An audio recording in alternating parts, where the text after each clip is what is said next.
Hey guys, came from 15, back at it with another video for you guys. Joined by my co-host, Red Wolf, and we are with some more Bleach. hmm They're more craziness.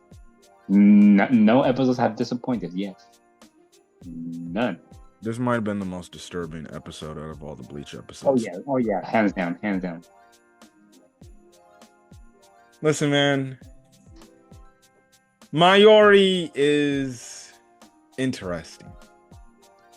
I can't stand him sometimes. Yeah, you can't stand him and you still think he's gonna turn, but no, he's not. After what I saw this week, he's not turning.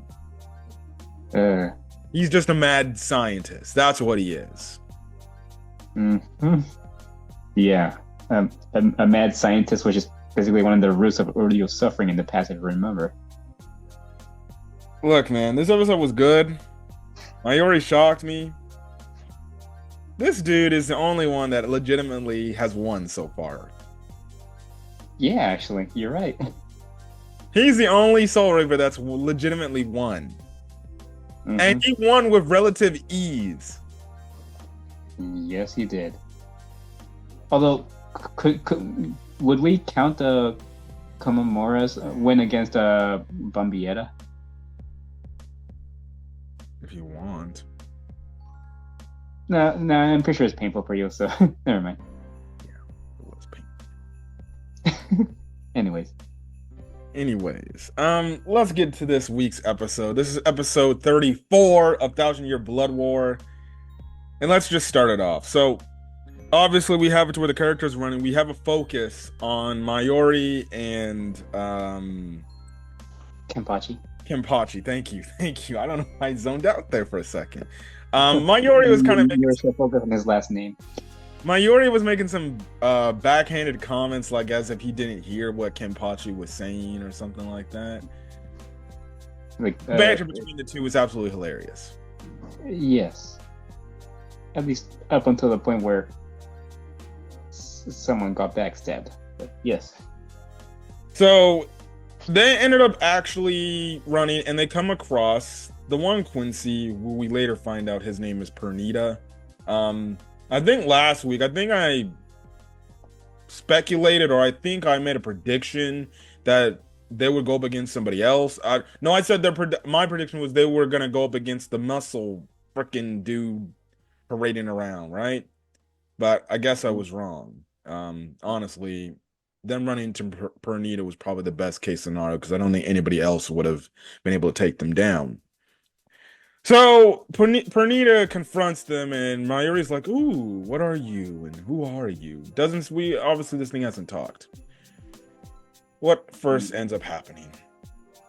Uh, Obviously, Kenpachi basically like starts running head first, obviously, and is about to attack him until like when he gets too close, the Pernita basically doesn't attack, which basically Kenpachi's alert by, so he jumps back, but at the cost of his arm. Yes, but at the same time, Kenpachi actually landed a strike on the head, which starts bleeding out from. Yes, but that didn't do much of anything. It just grew a bigger head. Like you're like, who even is this guy? Yeah, eventually he had to Campeche had to remove his own arm. So we got another Soul Reaper that's dismembered. Mm-hmm. Hold on a quick second. Anyways, yeah, Kenpachi had to rip off his whole arm because his whole arm was twisting.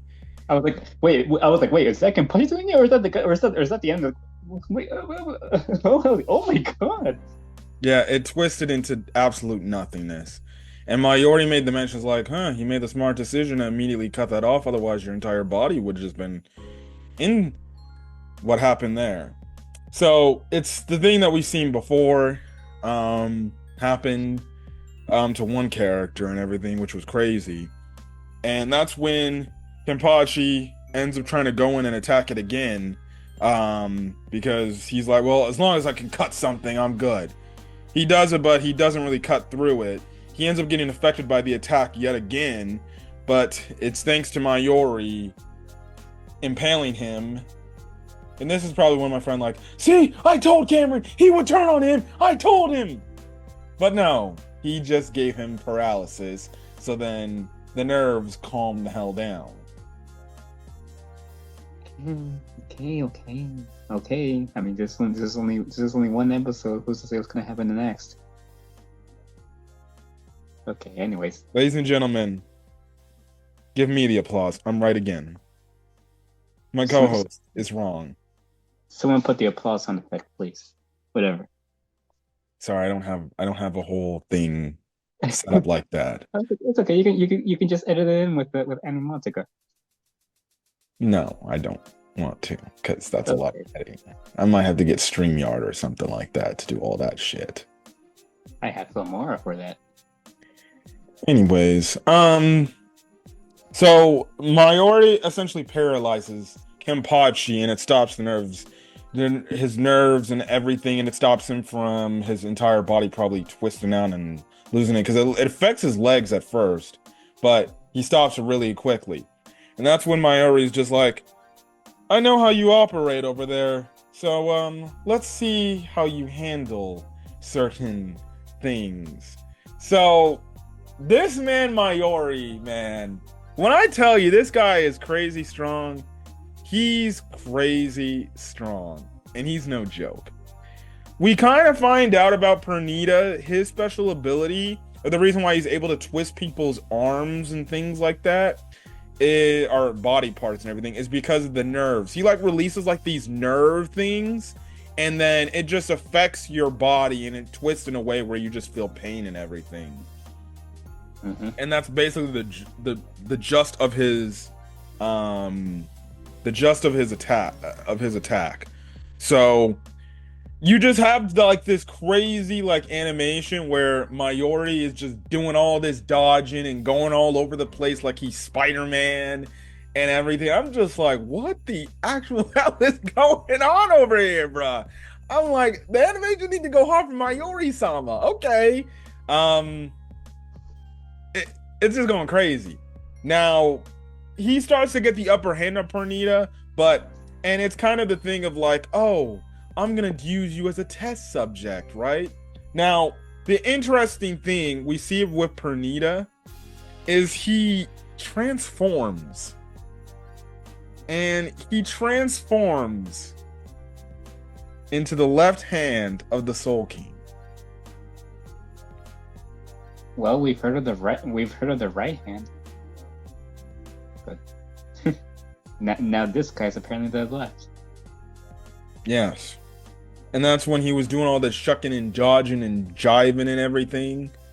But see, at first, to get him to go to that, he dude, it was this at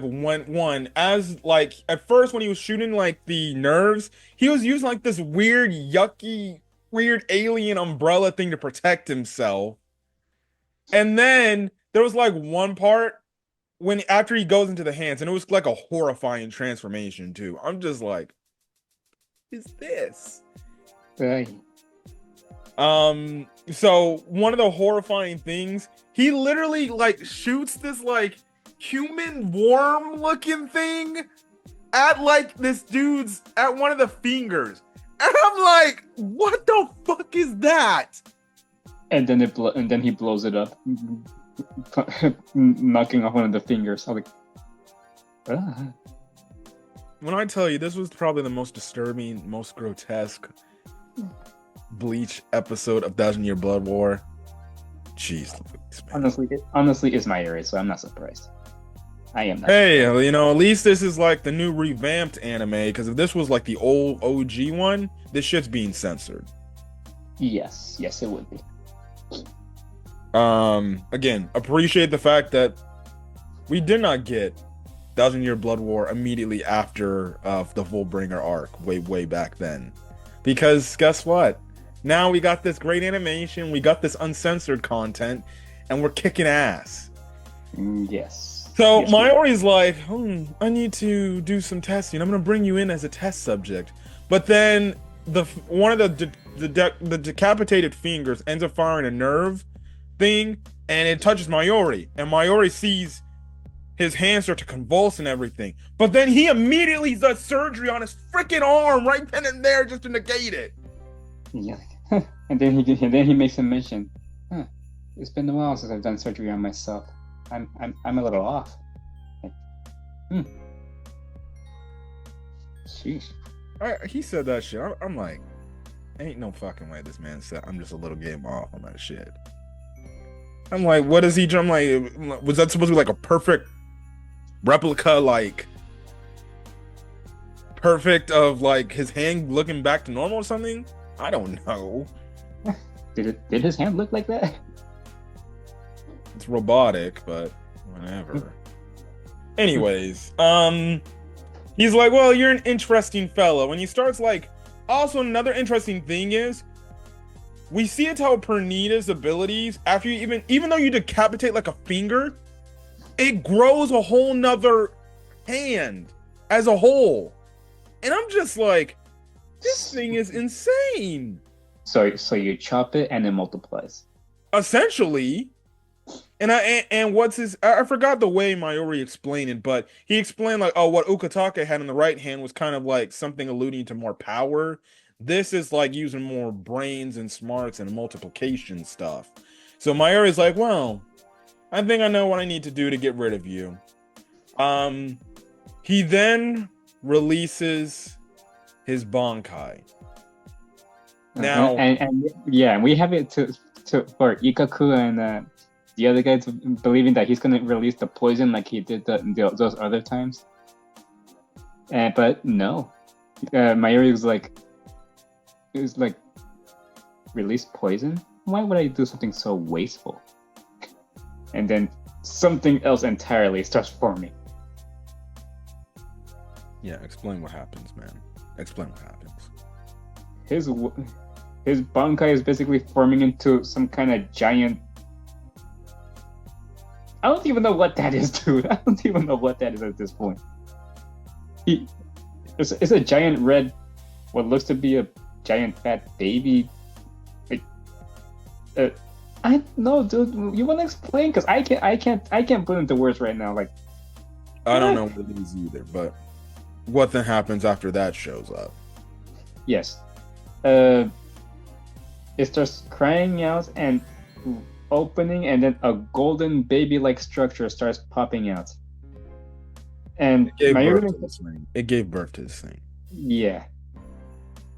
Mayuri makes a mention that it's highly sensitive, so it's sensitive to air, to the ground, and everything. So yes.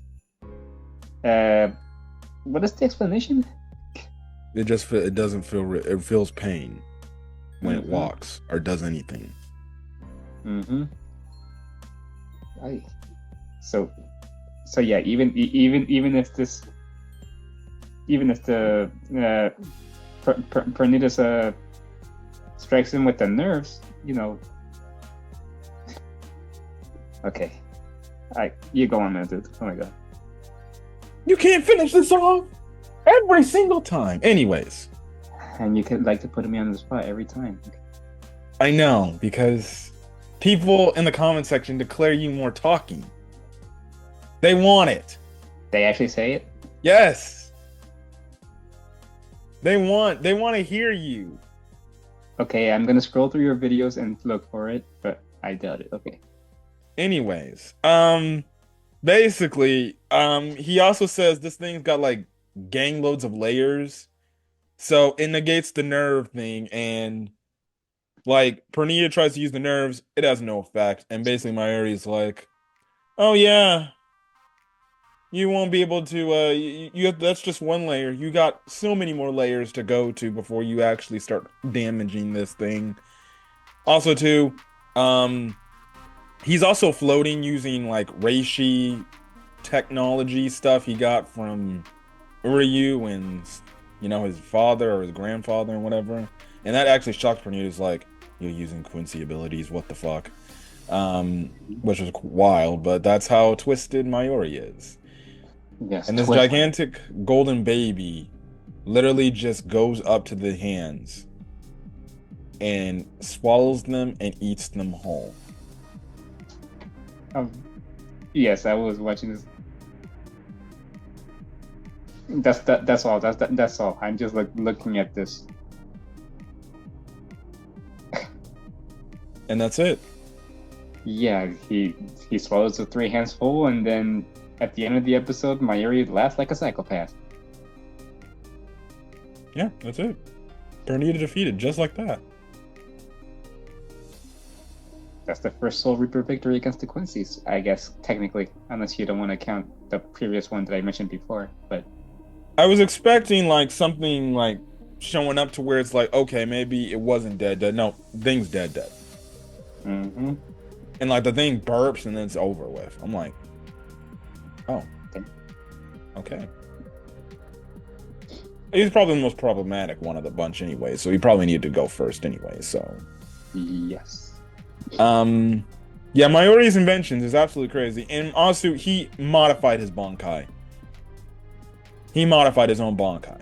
Now, how he did that, we don't know. Him and his stupid technology. Because we've seen him do this before. Mm-hmm. So, when you think you can expect something from Mayuri, you're completely wrong. But, another solid episode of Bleach. Don't know where the next part is going to go next. But we'll definitely see. Yep. We'll definitely see, indeed. But anyways, we're gonna get out of here. So my friend can go watch Dragon Ball Diamond so we can review that, and then I can get that uploaded to the channel. And yeah. But anyways, if you guys like the video, leave a like, put in the comment section your thoughts on Bleach this week, how crazy Mayuri is. Jesus. And it's funny because I think Nemu there was a few times Ikaku just and the other guy talked with Nemu, and Nemu's just like, just trust, in a weird way, is the way she was saying it. In a way, I'm like, when is Nemu gonna show something? Because I'm still intrigued about what Nemu is about. So, yeah. Anyway, we're gonna cut it short, guys, because I think someone's calling me right now. So. Anyways, hit the subscribe button. I'll put my co-host channel link in the description below, and yeah, until then guys, peace.